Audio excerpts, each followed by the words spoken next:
I am Rebecca Kalogeris. I am the Vice President of Marketing at Pragmatic Institute. And just a few weeks ago, though it feels like longer than that, we started this Pragmatic Product Chat series, right? Just a way for us to keep engaged, to keep having conversations. Lots of things are moving, lots of things are changing, and the world is different. And I think to gather a bunch of product people together and talk about those changes and talk about how it's affecting us and to share ideas, it can be really powerful. So these are meant to be informal events. They are meant to answer your questions, to start discussions. But I'm particularly excited about this one, leading without titles in the time of trouble. I think it's a problem. The leading without titles, I think, is something that we in product do all the time. I think when we're good at it, it's what separates, product team members from product leaders. It's such an important trait to have in product teams in general. I think when we're going through something like we are these days, it can really separate it out, and it adds some different complexity. There's a lot of the same challenges. So I think it's going to be a great conversation, and I absolutely encourage everybody to throw some questions in the chat. I'm also excited about this one because it really is two of my favorite people. So Art Petty is a well-known, very prolific writer and speaker, coach around leadership and sort of development. He's got a lot of product team experience and leading teams there and working with individuals. I have been an avid reader of his work. I have listened to his podcast, and I have absolutely personally benefited from the advice I've gotten from Art. He's also delightful. And also Stacey Weber. So Stacey Weber, when I started at Pragmatic, she was an instructor. She was an instructor here for a very long time. She is passionate about Pragmatic and the framework and teaching people, but she's also really, really passionate about teams and building strong teams. So these two actually also know each other. They've worked together before. So I think that bringing them on together is going to be a really good place. So welcome, Art. I know you're here. Well, thank you, Rebecca. It's a pleasure to be here. And I'm blushing from your kind introduction. Oh, well, it's true. Every word. And then has Stacey managed to get in yet? Yeah, I'm here as well, Rebecca. Oh, yay! That's always the most nerve-wracking part on any of these, right? The scary moment before everybody log in. But all right, welcome, Stacey. Welcome, Art. Glad to have you on. Thank you.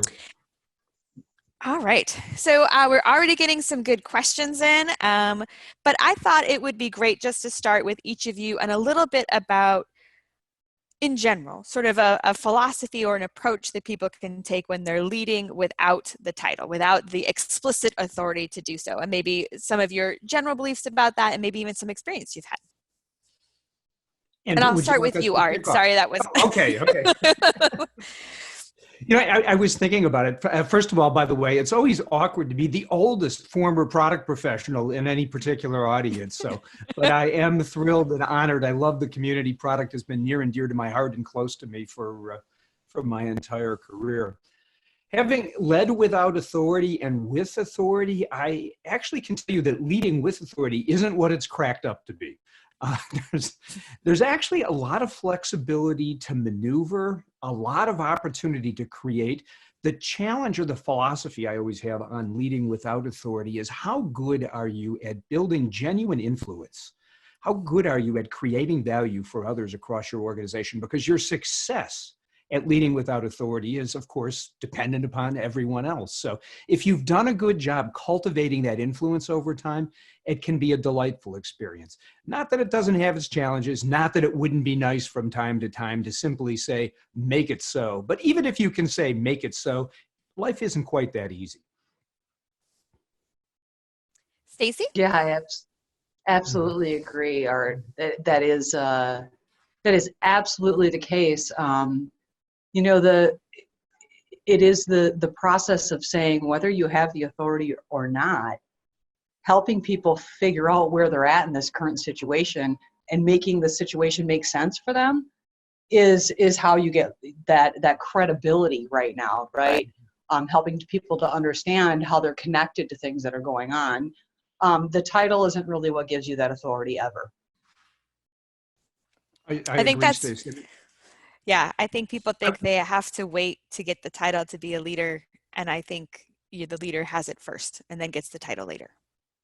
You know, Rebecca, one of the most successful product professionals I ever knew was just a marvel to watch as he navigated an organization building up what I call a reciprocity surplus, effectively helping people out, supporting people on their initiatives, and then doing something that I thought was brilliant, which was working to understand the priorities and the executive challenges, the strategic challenges, and building coalitions of individuals to execute on those.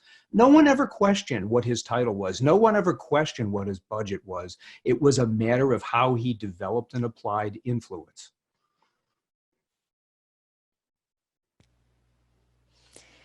So I think the other thing that's interesting in this topic that you guys have talked to me about before is when you talk about leading without a title, all the different things that can mean, all the different things you actually lead. It's not just people, it's products, it's your colleagues, it's your organization. So I thought it might be fun to kind of dive into each of those, if that's all right with you guys. Sure. Good, because you're, yeah, that would be awkward if now you were like, no. I don't know. No, never mind. Nope, thanks.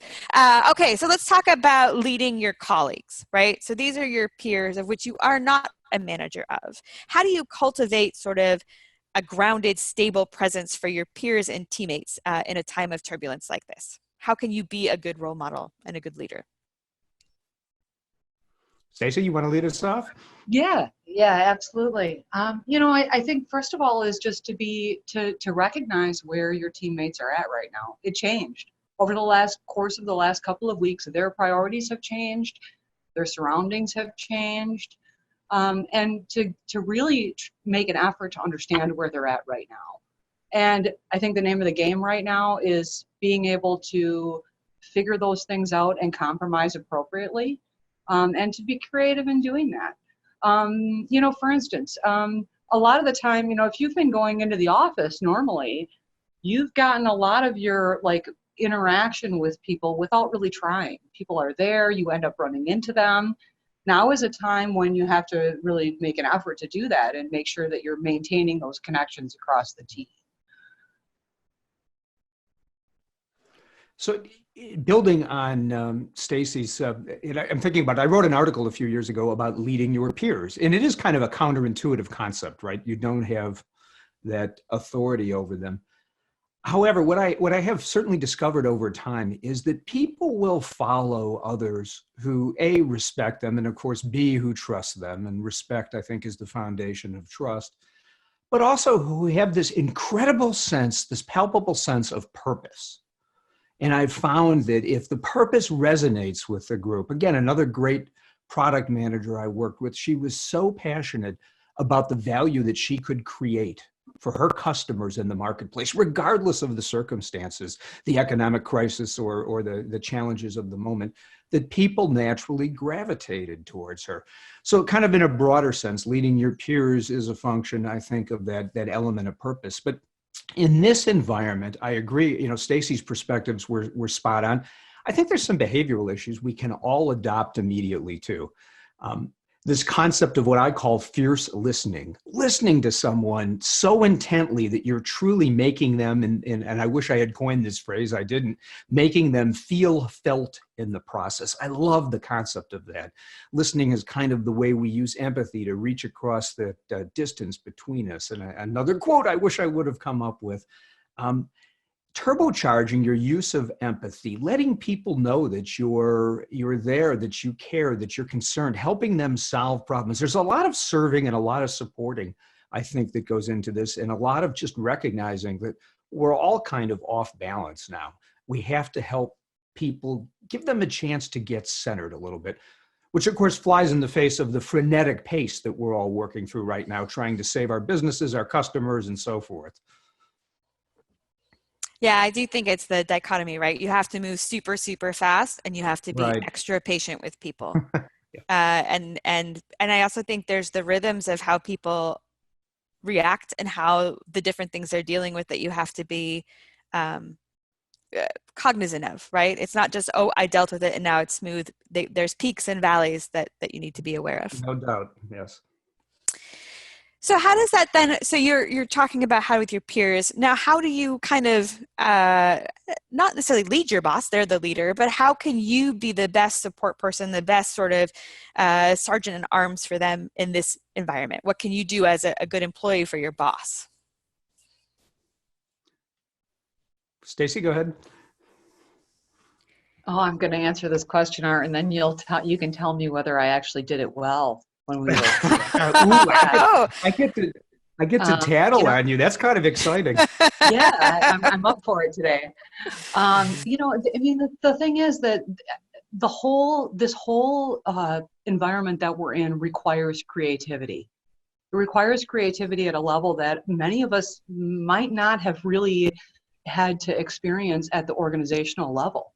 We have to look for opportunities for ways to make the right kind of changes, ways to accommodate where people are at today. And I think those ideas can come from anyone. I mean, the fact is, all of us are spending a lot of time sitting around by ourselves right now. And sometimes these remarkable ideas come up at those points in time. So I think one of the key things here is to be thinking about those ways that we could make modifications or changes in our approach to accommodate the situation and to bring those up, to be supportive of the kind of changes that need to happen at a time like this. Well said. And boy, do I have fun with this one, because I am going to get a chance to talk a little bit about why I appreciate Stacey so much from our prior experience. But at first, as it relates to the boss, I have a fundamental philosophy. It starts with someone always chooses us to be successful. Our boss at this point in time, love that individual or not, is that individual who has the opportunity to choose us to be successful. And I believe it's our responsibility to understand what's keeping that person awake at night and find a way to help. I do think that particularly in these circumstances where the higher you go up the organization, the more headaches and stressors you're going to find with those bosses, finding a way to be as helpful as possible.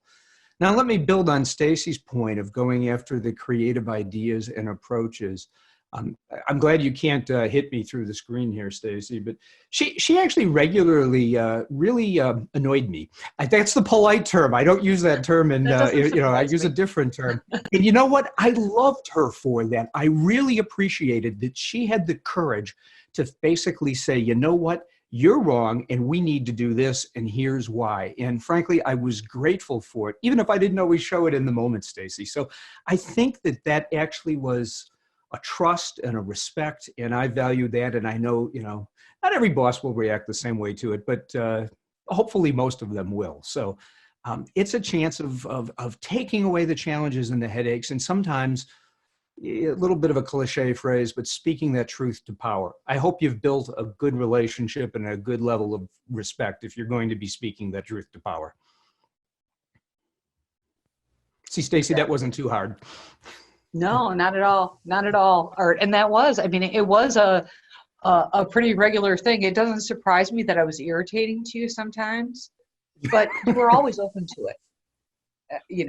So it was always valuable. That's how you run a healthy team. Yeah, exactly. Well, exactly. And I'm glad that I'm thrilled that you were there to irritate me regularly, because you made us better in the process. Thank you. What do you have for us, Rebecca? Okay, so we know be annoying. No, I don't necessarily recommend that as a strategy. No one on my team who's listening. No, I think it can be hard sometimes as a boss, right? It can be hard sometimes to hear it right away, but it's what makes the most valuable employees 100%. And it's what makes everybody better. And it is, I think I always say that you pay me for my opinion, and so I'm going to give it to you. If it's something I'm passionate about, I'm going to give it to you twice. And then, then I'm going to make, then the decision you make, I'm going to make work. That's kind of how I see it personally. Wonderful philosophy. Yeah. Definitely stubborn enough to give it to you twice, but then you got to. Okay, so we talked a little bit about leading colleagues and leading bosses. What about leading products? So a lot of us are running launch plans, or we are running product plans, and there's so much stuff going on in the world and everyone's pivoting so fast. How do we advocate for our product? How do we not get lost in the noise and appropriately move it forward where it makes sense? You know, oh, two Midwesterners. I'm gonna have to call on someone to start. Art. Yeah, I'm happy to start. I'll raise my hand here. So, and I may be a little further removed, little further removed from it than Stacey is. But I mean, first of all, the question is, can you substantiate that your offering, your situation, your launch is in fact incredibly relevant in this situation? So it's got to pass the acid test of, given the circumstances, this fits, this can help someone. And if in fact it passes that acid test, then yeah, there's a lot of noise going on. It's a little bit too late at that point in time to begin cultivating the influence you need to gain the attention, the bandwidth, and support. So, you know, it's a saying a wise person once said to me in an interesting context: by the time they knock on the door, it's too late to prepare. So if you've done your work ahead of time, cultivating that influence, you know, being that that individual that's making things happen in the organization, and if your offering passes the acid test, it's time to leverage your reciprocity surplus. It's time to get some people in the sales organization in different parts of the company and at the executive levels to recognize the value. But it's a function of your influence, and everything is a function of how effectively you can communicate. Stacey, anything you would add? Yeah, I think what I'm actually going to dive in on a little bit is Art, what you referred to as the acid test. I mean, I think it's important right now to recognize that regardless of how important your project or your product was 2 weeks ago, you need to back up and look at it again and reassess. Should you still be moving forward, right? Or maybe, you know, maybe you'd be better off to wait and make that first impression at some point in the future. Maybe there are ways you can compromise your delivery to actually get something out. Earlier, Art, you talked about thinking about what keeps your boss up at night. I want to do that from a product perspective. I want to think about what is keeping my customers up at night. What is keeping my partners up at night? What things could I do that might make this period of time better for them? And be willing to say, you know what, I recognize that this product is not a priority. You know, be careful, because right now, whatever you choose to do, even if it was important 2 weeks ago, you're going to now need to draw a story that says why it's still important today. There has to be some kind of connection between where we're at and what we're focused on right now. People aren't going to believe what they were told or even what they bought into a month ago. Does that make sense? Well, I think it's really powerful because the acid test needs to happen. And if you don't present it as if you've gone through that, then you're going to lose your credibility in talking, because the company's going to go through it. So you want to be very clear. And I think to your point, Stacey, if you put yourself through it and it isn't the right time to do that launch or those pieces, it's okay to say that and explain why and look for the other opportunities. I think it can be a very powerful place to show your kind of strategic chops there. Georgina asked a great question in the chat too. Be interested to see if anyone on the call is doing that sort of acid test right now, and what are they everything moving so quickly, how do you get the pulse of the market, not the pulse of the market that you knew about 2 months ago, but how do you really stay on top of that, especially as it's pivoting and changing so quickly? Stacey, do you have any thoughts about how to kind of keep your finger on the pulse as it's moving so quickly? Well, yeah, I mean, I think hopefully, first of all, hopefully you came into this with a pretty good level of information about whatever audience you're targeting, right? And so now it's a matter of sort of looking at those hypotheses that you made about your market and your product and reaching out to people to say, all right, you know, in this new environment, how does that impact this? Maybe you ask some questions to really determine whether, you know, budget is going to be a limited thing. How much of that budget is going to be allocated toward this type of issue right now? And so it's a lot of doing those remote Nihito visits, but doing them like this through Zoom, doing them by phone, and specifically honing in on what has changed and where are we at now.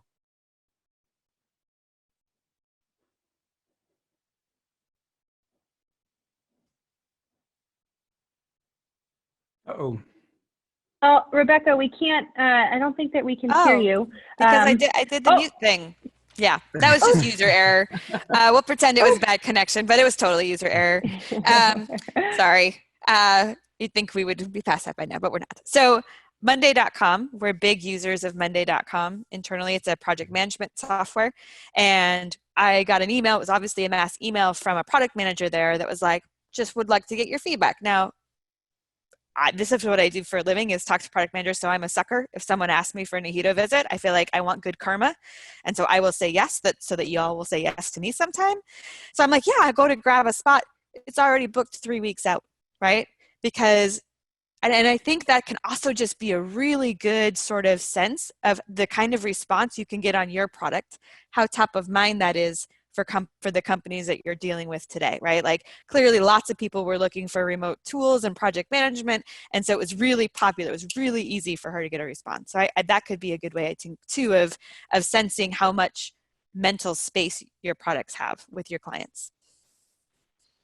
Good way. So there's a really interesting topic that actually Amanda has kind of sparked that I think what a lot of people I've been seeing talk about is, I've got this product, I want to make sure it stays top of mind. How do I keep its priority levels up when maybe the sands are shifting underneath me? But Amanda has brought up a really interesting situation of the reverse, right? Where the priority is still really high from the company's point of view. How do you, as a product manager, say, you know what? I'm the one that knows this product, and I actually think we need to drop the priority of this right now. Like, this is not the right time for this. So it's an interesting reversal there. And so I'm curious, Art and Stacey, how do you know the difference, and how do you advocate internally to your stakeholders to lower the priority of a product? I'm chuckling. I'm not sure I've encountered that before. So it's interesting, though. I'm noodling. Stacey, bail me out here. Well, yeah, I'm doing the same thing. I'm just considering it, and I mean, I think the first thing I would do is to ask some really direct questions of management, because there might be something that you're not thinking about. There's places where when you think about how you're going to revamp your plan, how you're going to reprioritize things, there's sort of, it's really two forks that I usually think about. One of them is, what are those things that we need to maybe compromise on or even accelerate to do in a different way so that we can accommodate the current situation and maybe keep bringing some revenue in? But there are other places in the organization where I want to keep things going, but the reason is different. The reason is that we're in an environment right now where everybody's got a lot of thinking time on their hands. We've got a lot of quiet time. There are a lot of organizations where maybe our active projects don't require us to really push something out the door, but we still have this time and this muscle that we want to use. And so maybe your project is something where management is looking at it and saying, we know that it's not going to be important right now, but it's going to become important. So let's really put this time into finishing up the project, making it stronger, whatever that thing is. So first of all, I think I would really ask what their intentions are, what they really mean by that. Now, if they come back and they say, yeah, we think people are going to be spending $300,000 next week on this thing, and you don't believe that, then you need to step back and pull the facts together to share that reality with management, right? But first of all, I'd take the time to make sure you understand what they're trying to achieve. So in Stacey and Georgina, I kind of put myself, and Amanda, I think you teed this up, I put myself in the reverse role as that executive sitting there listening to the product professional effectively say, you know what, Art, this isn't a priority right now, and here's why. And I recommend that we put our efforts, including my efforts or my team's efforts, over here because it better fits. I think it takes a bit of courage, but I would be incredibly impressed with the individual that had the courage to raise that point and articulate that case. To Stacey's point, you do want to think it through. You do want to have a good case laid out. But it's a reverse of what we're mostly trying to do when we're trying to persuade internally. We usually work through this resisting to listening to considering to doing type of persuasion process. we are still working through that. It's just that we're providing kind of the negative argument there. So a bit of courage, a well-articulated message, and if you've got a thoughtful executive, you're going to impress them. So it's an opportunity to build credibility. My 2 cents. Nice. So another interesting question from Melody. Discussion on acid tests. Can you guys elaborate on how you think an acid test impacts or is affected by the North Star, sort of at the company level and at the team level? Stacey. So I think the way I'm not sure I understand the question actually to begin with, because the way we were talking about, we were throwing out the phrase acid testing, and I think what we were really saying is look at your product now in light of the changed environment and just get an idea of whether it still has the same level of value, right? And so I guess I'll answer the question as if that's what we mean. You know, and how does that compare with our North Star as an organization? I mean, there's no one answer to that. I think right now the trick is to be willing to compromise, to be flexible, to be able to look at this situation differently than maybe you did before. I think the number one thing is that you're not going to get mind share from people on your team unless you yourself can tell a story of why this thing is important right now and it's still important right now. Right? And so, yes, if it's part of your North Star and it's part of the very being of your company, then chances are there's things you need to keep doing, right? But that's really dependent on your specific situation. Yeah, I love what Stacey had to say there. Maybe slightly off topic, but somewhat related, is this notion of, I always want to ask myself, what problem am I trying to solve at a point in time? And I might challenge myself to reframe my offering. And again, I want to focus on the problem in front of our organization right now. What do we need to do for our stakeholders, our customers, for our employees? How do we keep the business going? Of course, all of those important issues out there. And I would reframe my situation with respect to my offering around, hey, what problem is this best solving? And is now the time to solve that particular problem? Again, takes a bit of you got to kind of elevate your altitude 1,000 feet above your own offering and ask yourself those tough questions. So I'd challenge you to think about framing or reframing what problem you're trying to solve. Yeah, you've both mentioned a couple times about being flexible. And do you guys have tricks that you use when you're trying to move outside your own sort of mental box and standard thinking processes and really try to think of it from a different perspective? Yes, absolutely. One of my tricks was Stacey. So, she would challenge me to move outside of my mental box. But this concept that I was just talking about. So, for example, I'll work with my teams all of the time to propose multiple frames for a particular situation, because the frame that you give something in simplistic terms, is this a problem or is it an opportunity, results in often very different solutions. As humans, we're kind of wired to give different solutions to both positives and negatives. So that's one technique that I use to make certain we're thinking of things from different viewpoints. Another technique that I use in group settings is that I apply a concept called parallel thinking. And I like to get everybody in a group looking at the same situation at the same time. For those of you who've been exposed to Edward de Bono's 6 thinking hats, I use a variation of that 6 thinking hats approach to getting groups of people to think through it and, again, ultimately look differently. But that framing and reframing in particular can be the most powerful technique you can find to try to look at something differently.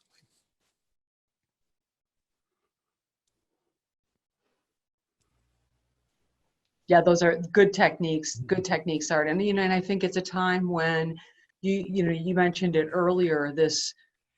I'm not sure how you referenced it in terms of empathy. I mean, you need to amp it up. Your listening skills, whatever you thought you were doing before, you need to double it, right? People have ideas. That the truth is out there. If you can get on the phone with people and really listen and ask the right questions, just to find out what's important now, and then be willing to adjust as necessary. It's not a big thing, but I always just try and go to a different environment that I don't usually do work in. Oh, I nice. could be outside, could be a different room. It's not a huge thing, but it just tends to kind of break the thought. Also, sometimes we'll play the piano because the brain works in a different way as I play the piano, and then all of a sudden it goes, "Oh, that's a different way of looking at it." So I don't play well. Maybe that's why. I don't know. Yeah. Yeah. Yeah. I I will was gonna often go up in the woods to just to get myself out of the environment also. Yeah, Yep. it's very helpful. Yeah, I also recommend, Rebecca, and I use this concept that I shamelessly borrowed from the Navy SEALs of a swim buddy. And that's that one individual that we can trust to talk truth to us at all points in time. I love to bounce those ideas, my thinking, and I love that individual to come back and really challenge the way I'm looking at things. Most circumstances, most problems, maybe it's just me, but I'm usually the problem and I need help from someone else to try to see things differently. So everybody needs a Stacey. So Yes. Here I am. one of the things that Louis brings up is they've pivoted a lot to deal with current customers, right? Instead of the roadmap for existing things, really focusing in on current customers and being good partners. And I didn't know if I think that can be a really strong way. Also, as part of that asset test, right? Instead of just thinking about new markets, is it going to strengthen us with existing customers and make those pieces? I'd love to get your thoughts on that. We'll start with Art this time. I might not be answering that question, but that's a trick that I use when I don't know exactly how to answer the question. So what it was jumping to mind in this entire diatribe, and maybe I wasn't fierce listening because I was caught up in my own mind there. It's a concept that I tripped across from an executive coach that I love. He wrote an article this week about the leader and the rubber band. And he talked about the fact that that rubber band is something we stretch further out there, right? Trying to look, whatever your cliche is, over the horizon, around corners. And if you go too far, the rubber band breaks, of course. If you go just far enough, then your challenge to see what's going on, your challenge then is to come back to the group and find a way to help bring them along with you in the process. I couldn't help when I read Ed Batista's article on that. I loved it. It's coming out. Actually, I'll feature it in my newsletter tomorrow. I couldn't help but think of the product professionals for that as well. It just seems like such a critical thing that in spite of the noise, we have to be stretching that rubber band, looking beyond what we perceive is going to happen and change, and then coming back and building support to bring people in that direction. So maybe loftier, maybe a little bit of a degree of separation removed, but that's my answer, Rebecca. Sure. Stacey, would you like to answer the question or would you like to comment on Art's answer? Actually, if you repeat the question for me, I'll answer it. So it was really about, I'm just teasing you, Art, but it's really about, now that they were talking about their roadmap and their focus has really flipped to supporting current customers. And is there a place for that as part of the asset test, maybe in a bigger way, instead of just focusing on new markets and new launches, of looking at it through the lens of, is this going to strengthen our existing relationships and keep those more likely? Yeah. We need to think through the whole distribution channel, right? I mean, everything from where you make your product all the way out to the end user. Think through the impacts all along that line. And we have to at least think about it. Maybe the fact is that your customers are in a place where their business is down, they're not going to be spending money, and you don't have to worry about them at all right now. Or maybe their world has changed significantly and there's some modification you can make to make it easier for them. You really just have to think through how have the problems changed from each of those levels, from your own perspective, but also from your partners and your salespeople and your buyers and your users, all the way through that chain. Be thinking about what impact this has had on them. And I think that sometimes even going a little bit in their direction is going to make you some lifetime customers or much longer, stronger partners. So looking for those opportunities to extend out a little further than you would, I think can be a really strong place. All right, we got about 10 minutes left. So please go ahead and put in your questions. But I would love sort of Stacey and Art, if you wanted people to do two things differently tomorrow based on what we talked about today, right? Based on really trying to lead better regardless of title during this difficult time, what would you have them do? I'd like them, and I said it earlier, and I know Stacey echoed it, I'd like them to quintuple their use of empathy with their colleagues and their customers. I think that that's such a critical component in getting to trust rebuilding or building and strengthening trust and navigating these circumstances. And, although it's somewhat practical, I'd love for people to do a better job taking a time out and trying to understand what's keeping the boss awake at night and finding ways to create value and solve those challenges. I'm going to make the assumption that the boss is concerned about customer-related issues for the most part, not internal political issues, but whatever it happens to be, help that person be successful. So empathy with everyone and a bit of a focus on supporting the boss to lead the changes necessary. Good answer, Art. And it actually went right into the question Rebecca just posted about really how to show support for your boss during this time when they're everyone's making some tough choices. Nobody wants to be making those choices. Yeah, if I could add for the boss out there, I think it's an era of hard decisions. Soft touch is kind of the theme that I would apply to it. So it's kind of the reverse. There are a lot of tough decisions we're going to have to make. There's no reason not to use the empathy component, to use that softer touch. I ran into an individual the other day who was laid off via mail. That would be the antithesis of a soft touch. Don't do that. So hard decision, soft touch. Oh, I like that.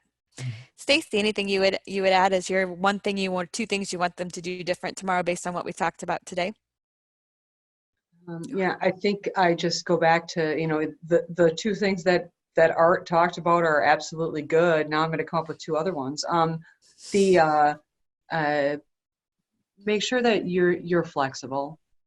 Be more flexible than necessary. Be more flexible than you normally are. Be flexible in the way you communicate. Be flexible with other people in the way that they're operating. Again, the empathy, yes, but just be flexible, be ready to change. And it's a time for compromises. Sometimes those compromises are going to be in your product. Sometimes they're going to be in the way that you work with your team.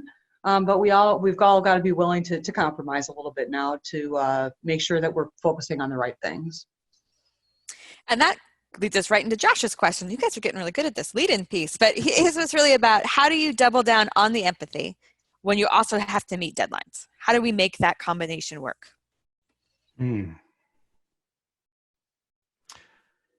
It's a challenge. There's no doubt about it. I think that part of it is using some mental tricks, mental hacks. So one of the things that I do and that I coach people to do is every day, and maybe we need to do it 2 or 3 times a day now, is literally to prepare your attitude to succeed with those issues.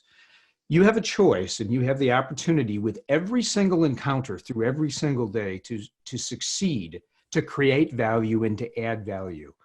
I want you to take those encounters one at a time and focus on the individual, listen to the individual, strive to understand their interest and strive to add value.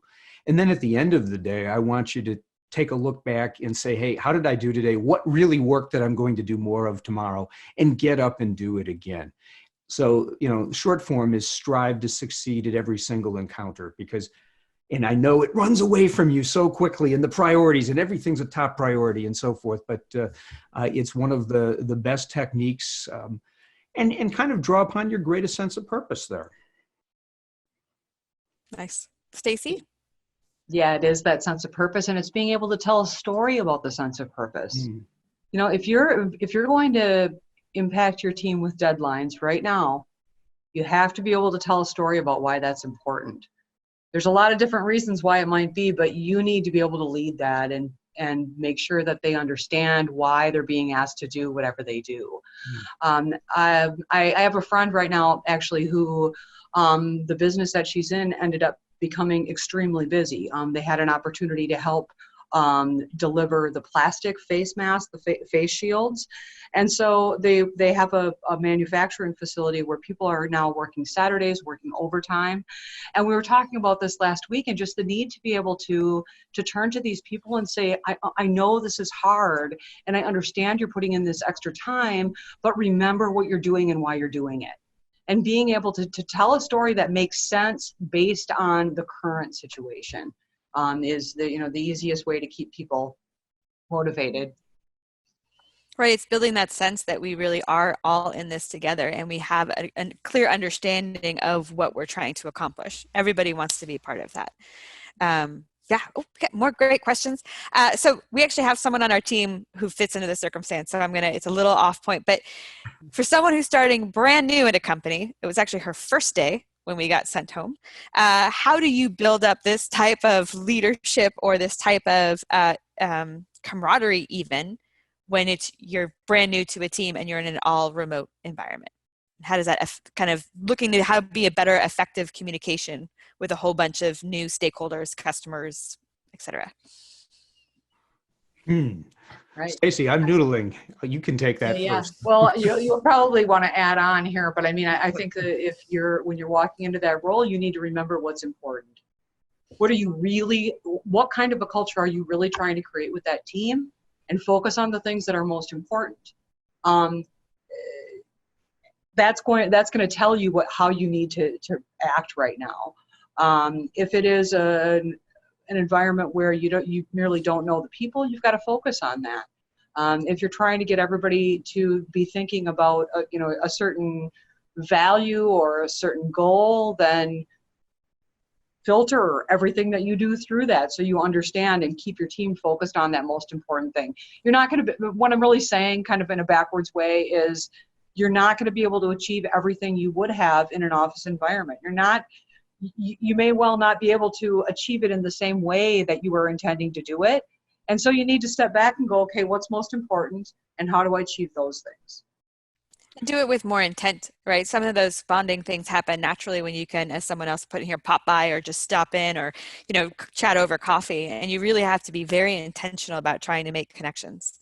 Yeah, and I would add on from the perspective of anybody in a leadership role who has brought on a new person in the last few weeks, you need to redouble your efforts to either give them that swim buddy or make certain that there's somebody that can kind of shepherd them through the process, begin to draw them into it and let them break the ice. And then it's up to you as the individual to seize that opportunity and engage with people. But I think there's some responsibility on management and leadership too here. Right, Rebecca? Oh, absolutely. Right? Yes. 100%. Art always reminds us that we have responsibility as leaders. He is not wrong. But, oh gosh, we're out of time. How did that happen? Okay. That was quick. I thank you, Art. I thank you, Stacey, for coming and joining with us. I think this was great questions, and there's also really good ideas in the chat. Kind of someone asked about how to make up for the not being able to stop by. So really appreciate all of you for attending and participating and joining us. We're doing another one of these next Tuesday. It's really about how to do the Nahito calls, the market visits in the time of social distancing. So I think there'll be some good tangible hints there. You can also always just pop on 10:30 on Fridays. It's sort of an open office hours, ask me anything kind of question. Art, I can tell you from fact, Art will always love to answer questions. He's got a great site. He's got great blogs. So I know he would encourage you to reach out, as would Stacey. So, all right. Thank you. This was a great fun and a great honor to connect with everybody here. Excellent. All right. Yeah, thank you much.